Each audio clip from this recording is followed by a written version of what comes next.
അസ്സലാമു അലൈക്കും. സാബിറ വ്ലോഗിലേക്ക് സ്വാഗതം. ഞാൻ സാബീത്ത. എൻ്റെ എല്ലാ മുത്തുമണികൾക്കും സുഖമല്ലേ? സാബീത്താക്കും സുഖം തന്നെ. ഇന്ന് ഞാൻ പറയാൻ വേണ്ടി വന്നത് നിങ്ങൾക്ക് ഈ പെണ്ണുങ്ങളെ വസ്ത്രധാരണയെ പറ്റിയാണ്. അത് പറയുന്നതും അതിൻ്റെ ചർച്ചകളൊക്കെ കാണിക്കാനാണ് നിങ്ങളെ മുന്നിൽ ഞാൻ വന്നത്. എല്ലാം ഇവിടെ നിന്ന് കേൾക്കണം. അപ്പം എനിക്കും നിങ്ങളോട് പറയാനുണ്ട്. മാണ്ട മുട്ടണ്ട, വേണ്ട മാവ കിട്ടിയേക്ക്. അങ്ങനെയൊക്കെ പറയാനാണ് വന്നത്. ഞങ്ങൾക്ക് ആദ്യം ഒന്നിത് കേൾക്ക്. അപ്പോ ഞാൻ ആദ്യം ഹനാനിൽ നിന്ന് തുടങ്ങാം. നമുക്കൊരു ബഹുമാനവും സ്നേഹവും ഒരു പെണ്ണിനോട് തോന്നണമെങ്കിൽ ആ ഡ്രസ്സിങ്ങിൽ കൂടി ഒന്ന് നമ്മൾ നോക്കും, ഒന്ന് ചിന്തിക്കും. നടന്നു വരുന്നത്, പോകുന്നത്, മറ്റ് വസ്ത്രധാരണം എല്ലാം ചിന്തിച്ചിട്ട് തന്നെയാണ് ഓരോ പുരുഷനും ഒരു സ്ത്രീക്ക് എത്ര ബഹുമാനം കൊടുക്കണം. നിങ്ങളുടെ സർട്ടിഫിക്കറ്റ് കിട്ടിയിട്ട് വേണോ ഞങ്ങൾക്ക് ഇവിടെ വസ്ത്രം ധരിച്ച് നടക്കാനായിട്ട്? നിങ്ങളുടെ സർട്ടിഫിക്കറ്റും നിങ്ങളുടെ സ്വാതന്ത്ര്യത്തിന്റെ അളവും നിങ്ങൾക്ക് ആരാണ് പറഞ്ഞു തന്നത്?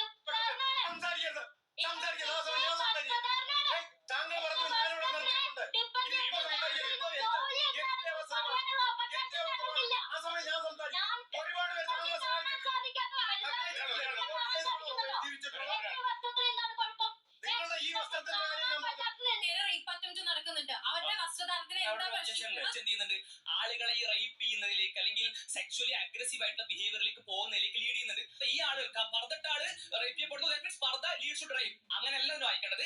മറ്റു പല കാര്യങ്ങളും ഒരു പൊതു ബോധത്തിന്റെ ഭാഗമായിട്ടൊരു ഡ്രസ് കോഡ് അവശ്യം വേണ്ടതാണ്. അവരൊരു ഷോർട്ട്സ് ഇട്ടാലോ ഒരു സ്ലീവ്ലെസ് ഇട്ടാലോ എങ്ങനെയാണ് ഒരു പൊതു ഇടത്ത് വെച്ചിട്ട് അവരെ വ്യക്തിപരമായിട്ട് അറിയാതെ നിങ്ങൾക്ക് മോശക്കാരിയാണെന്നോ? അത് വളരെ ശരിയാണ്. ഞാൻ തന്നെ തുള്ളിക്കളിക്കുന്നു അല്ലേ, റീൽസ് ചെയ്തിട്ട്. അപ്പം മഹാപോക്കയാൻ അല്ലേ.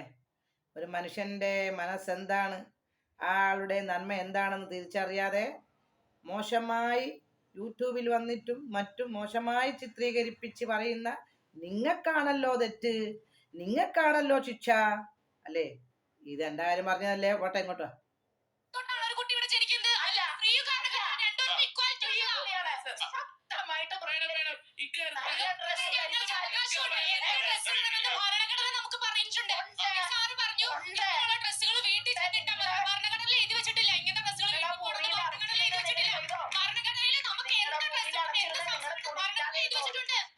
എന്തുകൊണ്ടായിരുന്നു അത് സംഭവിച്ചത്? അന്ന് വസ്ത്രമില്ല. ഭരണഘടന വന്നതുകൊണ്ട് വലിയ ഉപകാരമായിരിക്കും. പണ്ടൊന്നും ഈ സ്വാതന്ത്ര്യം പെണ്ണുങ്ങൾക്ക് കൊടുത്തതും വലിയ ഉപകാരമായിരിക്കും. പണ്ടൊന്നും സ്വാതന്ത്ര്യം ഇല്ല പെണ്ണുങ്ങൾക്ക്. പെണ്ണുങ്ങളിങ്ങനെ അടിച്ച് 10 വയസ്സിലും 9 വയസ്സിലും 13 വയസ്സിലും കല്യാണം കഴിപ്പിക്കുക, വീട്ടിലിടുക, അവരെ ആഗ്രഹങ്ങളും പൂതിയും തീർക്കാൻ വേണ്ടി ഭാര്യൻ്റെ അടുത്ത് പോവുക, മക്കളെ പ്രസവിക്കൽ. എന്നിട്ടോ അവര് പണ്ട് ഗൾഫ് രാജ്യം അങ്ങനെ ഇല്ലെങ്കിലും പിന്നെ ആന്ധ്രയില്, ബാംഗ്ലൂര്, അന്താമാന്തി എന്നെല്ലാം പറഞ്ഞ സ്ഥലമുണ്ട്. അവിടെയൊക്കെ പോകും. അവിടെയൊക്കെ പോയാൽ സ്ഥിതി വിവരങ്ങൾ നിങ്ങൾക്ക് അറിയാലോ. അവിടെ പോയി കഴിഞ്ഞാൽ അവിടുത്തെ ആഘോഷങ്ങളും പൂതികളൊക്കെ അവിടെയും തീരും. വീട്ടിൽ വരുന്നപ്പം വീട്ടിലും പൂതി തീരും. പുറം ലോകം കാണുന്നില്ല അന്നത്തെ കാലഘട്ടത്തിൽ. അപ്പം തല തിരിഞ്ഞ് പെണ്ണുങ്ങൾക്ക് സ്വാതന്ത്ര്യവും ഭരണഘടനയും വന്നതിൽ ഗവൺമെന്റിനോട് ഞാൻ ഐ ലവ് യു പറയുകയാണ്. നമ്മളെ സുപ്രീം കോടതിയോട് ഞാൻ ഐ ലവ് യു പറയുകയാണ്. സമരം നടത്തി അങ്ങനെ മാറി മറയ്ക്കാനുള്ള അവസരം കിട്ടിയിട്ട് നിങ്ങൾ മാറി മറയ്ക്കുന്നുണ്ടോ?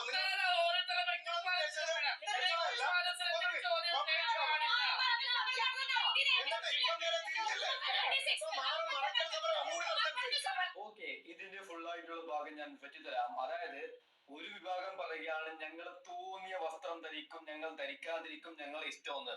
മറ്റൊരു വിഭാഗം പറയുകയാണ് നിങ്ങൾ വസ്ത്രം ധരിക്കണം, അതാണ് നല്ലത് മക്കളെ, എന്തിനാണ് കാണിച്ചു നടക്കുന്നത് എന്ന്. പൊന്നു പ്രേക്ഷകരെ, നിങ്ങൾ ആർക്കൊപ്പം ഞാന് വസ്ത്രം ധരിക്കണമെന്ന് പറയുന്ന ഒരാളാണ്. കാരണം വരുന്ന തലമുറ നശിച്ചു പോകാതിരിക്കാൻ വേണ്ടി പറയുകയാണ്. നല്ല രീതിക്ക് മാന്യമായിട്ട് വസ്ത്രം ധരിക്കും ഞാൻ പറയുകയാണ്. ഇതിന്റെ പേരിൽ എത്ര നെഗറ്റീവ് ആയാലും ഒരു പ്രശ്നമില്ല. എന്റെ നിലപാടിൽ ഉറച്ചു നിൽക്കുന്ന എല്ലാവരും ലൈക്ക് ചെയ്യണം, ഒന്ന് സബ്സ്ക്രൈബ് ചെയ്യണം. അറിയാൻ വേണ്ടിയിട്ടാണ്. നമുക്ക് ഒന്നായിട്ട് കേൾക്കാം. അപ്പോ ഇത് എവൻ പറഞ്ഞത് നമ്മളെ അൽത്തു വ്ലോഗ് അല്ലേ, അൽത്തു വ്ലോഗ് പറഞ്ഞത് വളരെ കറക്റ്റാണ്. എന്താന്നാ ഞാൻ നിങ്ങളോട് പറയലില്ലേ, നിങ്ങൾ പറയും മുടി കാണിക്കുന്നു, ഇങ്ങനെ കാണിക്കുന്നു, അങ്ങനെ പോകല്ല, വസ്ത്രം ഇങ്ങനെ ഇടല്ല, നിങ്ങൾ പറയുന്നില്ല. അന്നേരം ഞാൻ നിങ്ങളോട് പറയലില്ലേ, മക്കളെ ഇത് ഒരു മുടി കാണിച്ചാൽ നരകത്ത് കൊണ്ടുപോയിട്ട് കത്തിക്കാനല്ല. അല്ല, പെണ്ണുങ്ങൾ ഇങ്ങനെ ഭയങ്കര ആഡംബരായി അണിഞ്ഞൊരുങ്ങി നടന്നാൽ പെണ്ണുങ്ങളെ പിന്നെ ഈ വ്യഭിചരിക്കാൻ വേണ്ടി പല കാമപരാധന്മാരായ ആണുങ്ങൾ ഉണ്ടാവും, കൊത്തിപ്പിച്ച് ചീന്താൻ വേണ്ടി. അതിൽ നിന്നെല്ലാം രക്ഷപ്പെടാൻ വേണ്ടിയാണ് അല്ലാഹു തആല നമ്മളോട് പറഞ്ഞത് എന്ന് ഞാൻ പറയില്ല നിങ്ങളോട്. അതേപോലെ തന്നെ നമ്മളെ ഈ അൽത്തു ബ്ലോഗ് പറയുകയാണ്, പൊന്നുമക്കളെ, അവനിക്കും ഈ വസ്ത്ര ഇങ്ങനെ പല കോലത്തിലും വസ്ത്രം കെട്ടി മറുടും അവിടെ എവിടെയും കാണിച്ച് നടക്കുന്നത് അവനിക്കും ഇഷ്ടമില്ല എന്നാണ് പറയുന്നത്. നീ പറഞ്ഞതുപോലെ തന്നെ അൽത്തു ബ്ലോഗ് എനിക്കും ഇഷ്ടമില്ല. ഈ അൽത്തു ബ്ലോഗ് പറഞ്ഞെന്താണെന്ന് അറിയോ മക്കളെ? അൽത്തു ബ്ലോഗിന് ഇഷ്ടമില്ല എന്ന് പറഞ്ഞത് വരും തലമുറ നമ്മളിങ്ങനെ ഒരു മാറ് കാണിച്ച് നടന്നാൽ അടുത്ത തലമുറ വേറെ കാണിക്കും, പിന്നത്തെ തലമുറ തീരെ ഡ്രസ്സില്ലാണ്ട് നടക്കും. ഈ ഡ്രസ്സില്ലാണ്ട് നടന്നാലും ഇങ്ങനെ പല ഭാഗങ്ങളും കാണിച്ച് നടന്നാലും കാമപരാന്തന്മാരായ ആണുങ്ങൾ ഭൂമിയിൽ ഉള്ളത് കൊണ്ടല്ലേ അല്ലാഹു തആല പറഞ്ഞത് നമ്മളെ കൊത്തിപ്പിച്ച് ചീന്തി നമ്മൾ വ്യഭിചരിക്കപ്പെട്ട് ഗർഭിണിയായി കുട്ടികളായി നമ്മളെ ജീവിതം നശിച്ചു പോകൂലേ? അപ്പൊ ഈ അൽത്തു ബ്ലോഗ് പറഞ്ഞ കേട്ട് നിങ്ങള് എനിക്കും ഇഷ്ടമില്ല. നിങ്ങൾ ഇപ്പം നമ്മളിങ്ങനെ നടന്നു കഴിഞ്ഞാൽ വരും തലമുറ പിന്നെ അതിലിങ്ങനെ പിന്നെയും മോശത്തിലേക്ക് കൂടിയല്ലേ വരുക. പിന്നെ ലോകം എങ്ങനെ ഉണ്ടാവും? അതുകൊണ്ടാണ് അള്ളാഹുവും പറഞ്ഞത്, മുത്തു നബിയും അള്ളാഹുവും പറഞ്ഞത്. അതുകൊണ്ടാണ് നമ്മളോട് വ്യഭിചരിക്കാൻ പാടില്ല, നമ്മൾ കക്കാൻ പാടില്ല, നമ്മളോട് എല്ലാം തന്നെ നിങ്ങൾക്കറിയാലോ ദീനിൽ എന്തൊക്കെയാ പറഞ്ഞതെന്ന് അതൊക്കെ നമുക്ക് പറഞ്ഞ് നമ്മളെ ഇവിടെ ഭൂമിയിലേക്ക് വേണ്ടിയിട്ടാണ്, നമുക്ക് ഇവിടെ സുരക്ഷിതമായി നമ്മൾ നടക്കേണ്ടിയിട്ടാണ്. ഇപ്പം അൽത്തു ബ്ലോഗ് പറഞ്ഞില്ല എനിക്കും ഇഷ്ടമില്ല, വരും തലമുറ അങ്ങനെ കൂടി വരും. അത് തന്നെയാണ് ഇപ്പൊ അള്ളാഹും പറഞ്ഞത്. വരും തലമുറ ഞാനിപ്പം പിന്നെ ചെറിയ വസ്ത്രം ഇട്ട് ഇറങ്ങി നടന്നാല് പിന്നെ എന്റെ മക്കൾ ഇങ്ങനെ അതിലും പിന്നെ ഡ്രസ്സ് ഇടാണ്ടാണ് തലമുറയായി വരുക. ഈ അൽത്തു ബ്ലോഗ് പറഞ്ഞതുപോലെയാണ് അള്ളയും പറഞ്ഞത്. വീണ്ടും അങ്ങനെ ആയിപ്പോന്നതിനാണ് പറഞ്ഞത്. വ്യഭിചരിക്കരുത് അല്ലാഹു തആല കൽപ്പിച്ചില്ലെങ്കിൽ മക്കളെ നമ്മളെ ഭർത്താവ് നമ്മളെയും പിടിച്ച് നിൽക്കോ? നമ്മളെ ഭർത്താവിനെയും പിടിച്ച് നിൽക്കോ? പോട്ടെ, നമുക്ക് പുറത്തിറങ്ങി നടക്കാൻ പറ്റുമോ? നമുക്ക് എത്ര കുട്ടികളെ ദിവസം കഴിയുന്നവരും പ്രസവിക്കണം? ഇപ്പൊ അങ്ങനെ ഹലാലാണ് ഹറാമാണ്, വ്യഭിചാരം പാടില്ല. മക്കളെ, മലദ്വാരത്ത് നിങ്ങൾക്ക് അല്ല ഗുഹ്യസ്ഥാനത്ത് നിങ്ങൾക്ക് ചലം ഒലിക്കും, അങ്ങനെ ഇങ്ങനെ വ്യഭിചരിച്ചാൽ എന്നൊക്കെ അല്ലാഹു തആല നമ്മളെ പഠിപ്പിച്ചില്ലെങ്കിൽ ഇന്ന് ലോകം എങ്ങനെ ഉണ്ടാകും? ഇന്ന് കുട്ടിച്ചോറാകൂലേ? അതുകൊണ്ടാണ് അല്ലാഹു തആല പറഞ്ഞത് ഞമ്മക്ക് ഭൂമിയിലേക്ക് കട്ടോനെ കൈകൊത്തണമെന്നും പിന്നെ പണം പിന്നെ വായ്പം കൊടുത്തു കഴിഞ്ഞാൽ കടം വാങ്ങിയാൽ അത് തിരിച്ചു കൊടുത്തില്ലെങ്കിൽ അവന്റെ മയ്യത്ത് പൊന്തൂലാന്നും അവനിക്ക് സ്വർഗം കിട്ടൂലാന്നും അവന്റെ ഖബറിൽ സുഖമായി കടന്നുറങ്ങാൻ പറ്റൂലാന്നും അല്ലാഹു തആല എന്തിനാണ് കൽപ്പിച്ചേ? അങ്ങനെ അല്ലാഹു തആല കൽപ്പിച്ചത് എന്തിനാണ്? അത് പേടിച്ചേറ്റല്ലേ മുസ്ലിങ്ങൾ അധികവും തിരിച്ചു കൊടുക്കുന്നത് പൈസ. നമ്മളെ പൈസ നമുക്ക് തിരിച്ചു കിട്ടേണ്ടിയിട്ടാണ് അല്ലാഹു തആല അങ്ങനെ പ്രഖ്യാപിച്ചത്, അല്ലേ? അതുപോലെയാണ് ഇപ്പൊ അൽത്തു ബ്ലോഗ് പറഞ്ഞ വാക്കിൽ അത്രയും പൊരുളുള്ളത് കൊണ്ടാണ് ഞാൻ നിങ്ങളെ മുന്നിൽ ഈ വീഡിയോസ് കാണിക്കാൻ വേണ്ടി വന്നത്. അൽത്തു ബ്ലോഗും പറയുന്നത് എനിക്കും ഇഷ്ടമില്ല, കാരണം വരും തലമുറ അങ്ങനെ വീണ്ടും പിന്നെ തീരെ മോശത്തിലായി പോകും. അതുകൊണ്ട് തന്നെ അള്ളയും പറഞ്ഞേ നമ്മളെ ഉമ്മ എല്ലാം ആ കോലത്ത് നടന്നിട്ടുണ്ടെങ്കിൽ നമ്മൾ നടക്കൂലേനോ? നമ്മക്കിപ്പം അത്രയും തലമുറ നമ്മളെ ശേഷം പല ഉസ്താദുമാറും പലരും നമ്മക്ക് ഇങ്ങനെ പഠിപ്പിച്ച് തരുന്നു. അങ്ങനെ പഠിപ്പിച്ച് തന്നില്ലെങ്കിലോ തലമുറ ഇങ്ങനെ പോകൂലേ? അപ്പം ലോകം എന്താവും? പോയാൽ എന്താ പ്രശ്നം? തലമുറ അങ്ങനെ നടക്കാൽ എന്താ പ്രശ്നം? നമ്മക്ക് ദുനിയാവ് കൂടി നടക്കുവാൻ പറ്റുമോ? അതിനാണ് അള്ളാഹു പറഞ്ഞത്. നിങ്ങൾക്ക് മനസ്സിലാകുന്നുണ്ടോ ഇല്ലെന്ന് അറിയില്ല. എനിക്കിപ്പോ ഈ അൽത്തു ബ്ലോഗ് പറഞ്ഞ ആ ഒറ്റ വാക്കിൽ തന്നെ എനിക്ക് ഗൗരവത്തിൽ മനസ്സിലായത് കൊണ്ടാണ്, അവന്റെ വാക്കുകൾ മനസ്സിലായത് കൊണ്ടാണ് ഞങ്ങളെ മുന്നിൽ വന്നത്. ഞാൻ പറയാമോ ഇങ്ങളായ ചില ബേളന്മാർക്ക് മനസ്സിലാവുമെന്ന് ഞാൻ അറിയില്ല. എന്നാലും ബേളന്മാർ വന്നിട്ട് കമന്റ് ഉണ്ട്. എന്ത് കമന്റ്? സൊന്നെ എന്ന് പറഞ്ഞിട്ട് മോശമായിട്ടുള്ള ഒന്ന് സബ്സ്ക്രൈബ് ചെയ്യണം. അറിയാൻ വേണ്ടിയിട്ടാണ്. നമുക്ക് ഒന്നൊന്നായിട്ട് കേൾക്കാം. അപ്പോ ഞാൻ ആദ്യം ഹനാനിൽ നിന്ന് തുടങ്ങാം. എന്ന് പറഞ്ഞാൽ ഈ കുട്ടിയെ എനിക്ക് ഒരുപാട് ഇഷ്ടമായിരുന്നു. ഇപ്പം സ്നേഹത്തിന് കുറവൊന്നുമില്ല, പക്ഷെ എന്നാലും ഒരു ബഹുമാനം എന്ന് പറയുന്ന ഒരു സംഭവം ഉണ്ടായിരുന്നു. നമുക്കൊരു ബഹുമാനവും സ്നേഹവും ഒരു പെണ്ണിനോട് തോന്നണമെങ്കിൽ ആ ഡ്രസ്സിംഗ് അതെല്ലാം ശരിയാണ്. അതൊന്ന് കേട്ടൊക്കെ കൂടി ഒന്ന് നമ്മൾ നോക്കും, ഒന്ന് ചിന്തിക്കും. നടന്നു വരുന്നത് പോകുന്നത് മറ്റ് വസ്ത്രധാരണം എല്ലാം ചിന്തിച്ചിട്ട് തന്നെയാണ് ഓരോ പുരുഷനും ഒരു സ്ത്രീക്ക് എത്ര ബഹുമാനം കൊടുക്കണം, എങ്ങനെയാണ് അതിന്റെ ചോദിച്ചോട്ടെ. അജിത് കുമാറിന്റെ ആദരവിരിക്കുന്നത് പത്രത്തിൽ മാത്രമല്ല പ്രവൃത്തിയിലും വേണം. അതുകൊണ്ട് അത് പ്രവൃത്തിയും അല്ല, വസ്ത്രത്തിലുമുണ്ട്, ഒരു വസ്ത്രത്തിലുമുണ്ട്. ഒരു പിന്നെ കാമപ്പരാന്തന്മാരായി പല പെണ്ണിനെയും പിച്ച് ചെയ്തുന്ന ആണുങ്ങളോടല്ല, ആണുങ്ങളെ കൊണ്ടല്ലേ ഞാൻ പറയുന്നത്. ഇതേപോലെ മാന്യമര്യാദയുള്ള 98% ആണുങ്ങളുണ്ടല്ലോ, അവരെ കാഴ്ചപ്പാടിനെ ഞാൻ പറഞ്ഞത്. അവർക്ക് മാന്യമായി വസ്ത്രം ധരിക്കുകയും നല്ല രീതിയിൽ നടക്കുന്നവരെയാണ് അവർക്ക് കൂടുതൽ ഇഷ്ടം. കാരണം എന്താണെന്നറിയോ, ഞാൻ പണ്ട് കാലത്തെല്ലാം ഫർദ ഇട്ടിട്ട് തന്നെ നടക്കല് കേട്ടോ. പിന്നെ അടിയിൽ പെയിന്റ് ഇടും. അപ്പൊ അന്നേരമെല്ലാം നമ്മളെ ഒരുപാട് ആള് സ്നേഹിക്കാനും പഞ്ചാരടിക്കാനും ഒക്കെ വന്നിട്ടുണ്ട്. എന്തോ ഒരു മൊഞ്ച, എന്തോ ഒരു സുഖാന്നും പറഞ്ഞ്. അന്നേരം ഞാൻ ചിന്തിക്കലുണ്ട്, അതെന്താ പടച്ചവനെ, മുസ്ലിങ്ങളെല്ലാം അധികവും ഇപ്പം ചുരിദാറെല്ലാം വന്നത് കൊണ്ട് അങ്ങനെ കാണിക്കുന്നില്ല. ചെറിയ ബ്ലൗസും നല്ല വെളുത്ത് തടിച്ച വയറുണ്ടാവും, ഇങ്ങനെ പുറത്ത് ബ്ലൗസ് ആണെങ്കിൽ ഇങ്ങനെ വട്ടത്തിൽ ഇട്ടിട്ട് പുറവും മുന്നും ഒക്കെ കാണുന്നുണ്ടാകുമോ. പിന്നെ അങ്ങനെ എന്താ പഠിച്ചോ, ഞാൻ ശ്രദ്ധിക്കും പുറത്തു പോയാല് അവരെയൊന്നും ഒരാണുങ്ങൾ നോക്കുന്നില്ലല്ലോ. നല്ലോണം പർദ്ദയും മക്കനിട്ട ആളായ നമ്മളെന്തിനാ ഇങ്ങനെ നോക്കുന്നത് ഞാൻ ചിന്തിക്കലുണ്ട്.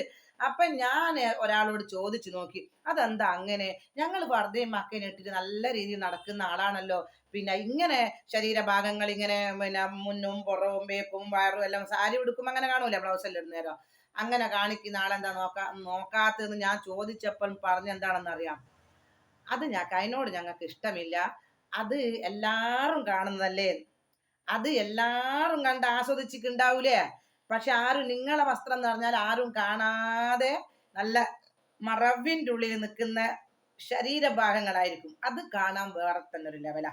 പറഞ്ഞു കേൾക്കണേ നിങ്ങള്. അപ്പൊ എല്ലാരും കാണുന്നത് അവർക്ക് ഒരിഷ്ടമില്ല. അപ്പൊ അതാണ് ഞാൻ പറയുന്നത്. അത് ഈ ഇദ്ദേഹം പറഞ്ഞത് ശരിയാണ്.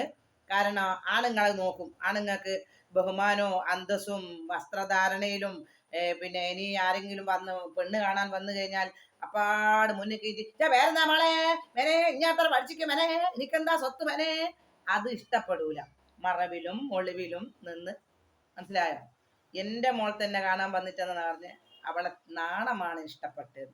എൻ്റെ മോളല്ലെങ്കിൽ സുന്ദരിയാണ്, നാണമാണ് ഇഷ്ടപ്പെട്ടത്. അതുപോലെ ആണുങ്ങൾ നോക്കും. ഇത് പറഞ്ഞ ആണുങ്ങൾ വളരെ ശരിയാണ്. ആദരവിരിക്കുന്നത് പത്രത്തിൽ മാത്രമല്ല പ്രവൃത്തിയിലും വേണം. അതുകൊണ്ട് അത് പ്രവൃത്തിയും വേണം. വസ്ത്രധാരണം നമ്മൾ ആദ്യം ഏതൊരാളിനെ നമ്മൾ നോക്കുമ്പോൾ ആദ്യം വസ്ത്രമല്ലേ നമ്മൾ ശ്രദ്ധിക്കുന്നത്. അത് കഴിഞ്ഞതിന് ശേഷമാണ് സ്വഭാവവും പിന്നെയുള്ള പുള്ളിക്കാരി എന്തൊക്കെ പ്രവൃത്തികൾ ചെയ്യുന്നു എന്നുള്ളത് നോക്കിയിട്ടാണ് നമ്മള് പുരുഷന്മാർ എപ്പോഴും ഒരു മാനദണ്ഡം ആ കുട്ടിക്ക് നമ്മൾ കൊടുക്കുന്നത്. മറുപടി വേണ്ടേ? തീർച്ചയായിട്ടും താങ്കളുടെ സർട്ടിഫിക്കറ്റ് നോക്കിയിട്ടാണ് ഞങ്ങൾ ഇവിടെ ജീവിക്കേണ്ടത്. എന്റെ സർട്ടിഫിക്കറ്റ് വേണ്ട. താങ്കളുടെ സർട്ടിഫിക്കറ്റ് നിങ്ങൾ പുരുഷന്മാരുടെ പ്രതിനിധിയായിട്ട് ഇവിടെ വന്നതാണല്ലോ. നിങ്ങളുടെ സർട്ടിഫിക്കറ്റ് കിട്ടിയിട്ട് വേണോ ഞങ്ങൾക്ക് ഇവിടെ വസ്ത്രം ധരിച്ച് നടക്കാനായിട്ട്? ഈ ഹനാൻ എന്ന് പറഞ്ഞാല് ഞാനോളെ പണ്ടേ വീഡിയോസ് കണ്ടു, മറ്റേ മീൻ വെക്കുന്നതും സങ്കടങ്ങളും വിഷമങ്ങളും ഒക്കെ കണ്ടതാ. അല്ല ഞാൻ കണ്ടിട്ട് പാവം നിലം വിചാരിച്ചിക്ക്. പിന്നെ പിന്നെ പിന്നെ പിന്നെ നോക്കുന്നേരം ഇങ്ങനത്തെ പല വസ്ത്രണത്തിലും പല കോലത്തിലും വന്നിട്ട് അല്ലോ സ്വാതന്ത്ര്യം എന്ന് ഞാൻ പറയുന്നതല്ല. പക്ഷെ എന്നിട്ട് തീവണ്ടിയിൽ വെച്ചിട്ട് ഓള ആരോ എന്തല്ലോ കുട്ടികളെ ആക്രമിച്ച് അങ്ങനാക്കി ഇങ്ങനാക്കി കേസായി ഗുൽമായ പ്രശ്നം നമ്മൾ കണ്ടേല. അപ്പം അതിനാണ് മുത്തു നബിയും അള്ളാഹും പറഞ്ഞത്, പെണ്ണേ നീ ശരീരഭാഗം കാണിച്ച് പോകല്ല, പെണ്ണേ നീ സൗന്ദര്യം വെളിവാക്കി പോകല്ല എന്ന് അള്ളാഹു മുത്തു നബിയും പറഞ്ഞത് അതാണ്. ഇപ്പം തന്നെ കണ്ടില്ലേ ഹനാന പല ആളും കൊത്തി, ഹനാന മാത്രല്ലേ, പിന്നെന്ന് വെച്ചാൽ ഇപ്പൊ കാമപ്പരാന്തന്മാർക്ക് കുഞ്ഞി മക്കളെ വരെ പിച്ച് ചെയ്യുന്നില്ലേ അല്ലേ. ഇപ്പം നമ്മളെ പോലെ ശരീരം കാണിക്കണം എന്നില്ല, മറ്റേ അവരോട് കൊഞ്ചണം എന്നില്ല അല്ലേ. ഇപ്പം കിട്ടിയാലും പഠിക്കുകയില്ല. ഇന്നലെ ഞാൻ കോഴിക്കോട് ഒരു കുറേ റെഡിമെയ്ഡ് ഷോപ്പ് ചോന്ന ചുരിദാറിന് വേണ്ടിയിട്ട് ഒരു ഷോപ്പ് കയറുമ്പോൾ തന്നെ ഗ്ലാസ് ഇട്ട പേടിയാ. ഒരു ചെറുപ്പക്കാരൻ, നല്ല സുന്ദരനായ ചെറുപ്പക്കാരനാണ് ആ കടയിൽ ഒറ്റനാളുള്ളൂ.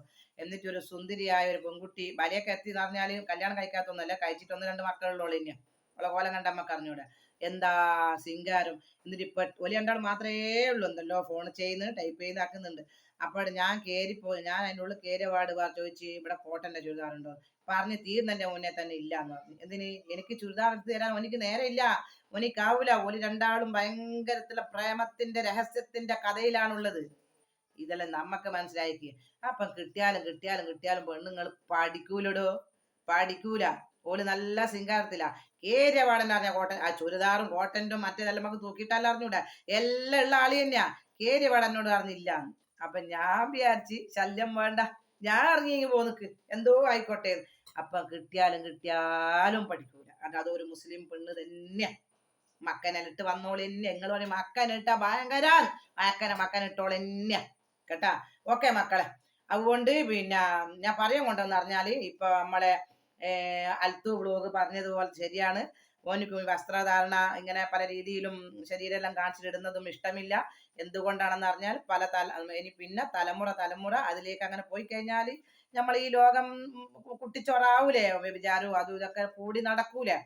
അതുകൊണ്ടാണ് അൽത്തു ബ്ലോഗെ അള്ളയും പറഞ്ഞത് നിങ്ങൾ അങ്ങനെ ചെയ്യല്ല, ഇങ്ങനെ ചെയ്യല്ല, അങ്ങനെ ഹറാമ് ഇങ്ങനെ ഹറാമ് എന്നൊക്കെ പറഞ്ഞത് എന്നാ നമ്മളിവിടെ തലമുറ പിന്നെ അത് നാറ്റക്കേസായി, പിന്നെ ഒട്ടാകെ അത് പ്രശ്നമായി, ഒട്ടാകെ പിന്നെ അത് വ്യഭിചാരം കൊണ്ട് കളിയായി, അങ്ങനെ ദുനിയാവ് ഒട്ടാകെ കുട്ടിച്ചോറായി പോവാൻ നിൽക്കേണ്ടിയിട്ടാണ് മുത്തുനബിയും അള്ളയും പറഞ്ഞത്. അല്ലാണ്ട് ഒരു മുടി കാണിച്ച നരകത്ത് കൊണ്ടിടാനും ആരെന്തെങ്കിലും ഒന്ന് എടുത്തിട്ടുണ്ടെ നരകത്ത് കൊണ്ടിടാനും പിന്നെ എവിടെയെങ്കിലും പോയി കഴിഞ്ഞാൽ ശരീരം എവിടെയും കാണിച്ചു കഴിഞ്ഞാൽ നരകത്ത് കൊണ്ടിടാനല്ല നമ്മളെ ലോകം. ഇപ്പൊ പറഞ്ഞില്ല, അൽത്തു ബ്ലോഗ് പറഞ്ഞില്ല, അതെല്ലാം നിങ്ങൾ കേൾക്കണം മക്കളെ, കേൾക്കണം നിങ്ങൾ. അത് തന്നെ മുത്തുനബിയും പറഞ്ഞത്. പിന്നെ തലമുറ അങ്ങനെ ആയിപ്പോ ലോകം കുട്ടിച്ചോറായിപ്പോ. ഓക്കെ മക്കളെ, ബൈ. സബ്സ്ക്രൈബ് ചെയ്യണേ.